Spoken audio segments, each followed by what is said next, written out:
అస్మద్గురుభ్యో నమః. మనము పద్మపురాణంలోని భగవానుని 5 నివాస స్థానముల గురించి తెలుసుకుంటున్నాము.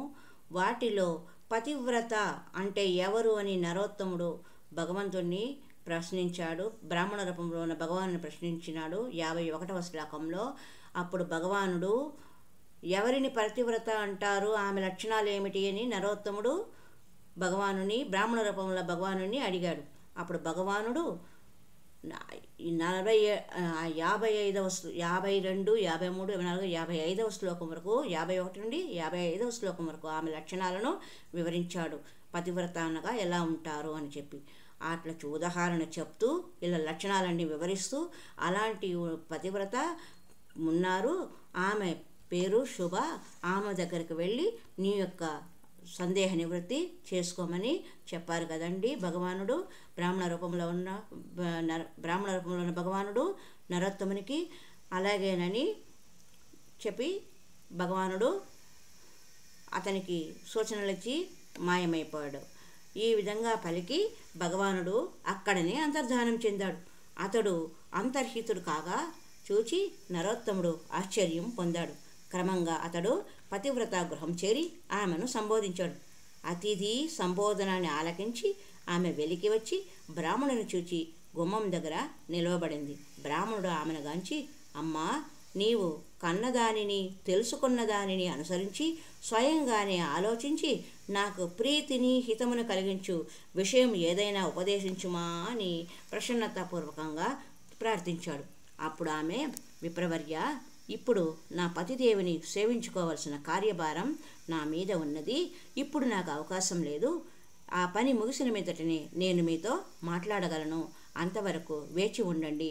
ప్రస్తుతం నా ఆతిథ్యం స్వీకరించండి అని బదులు పలికింది. తల్లి, నాకు ఇప్పుడు ఆకులి దప్పుల బాధ కానీ అలసట బాధ కానీ లేదు. నాకు ఇప్పుడే నా అభీష్ట విషయమును ఎరిగింపుమా, లేకున్నా నిన్ను శపించి వేచెదను అని నరోత్తముడు ప్రతివాదం చేశాడు. అంతటా పతివ్రత ఇలా బదులు పలికినది. ఓ బ్రాహ్మణోత్తమా, మీ శాపం చేత దగ్ధురాలు నగటుకు నేను కొంగను కాదు. మీరు ధర్మతులాధారుని కడకు వెళ్ళండి, అతనిని అడిగి మీ అభీష్ట విషయం తెలుసుకోండి. ఈ విధంగా పలికి ఆమె గృహం లోపలికి వెళ్ళిపోయింది. అప్పుడు నరోత్తమునకు చండాలుని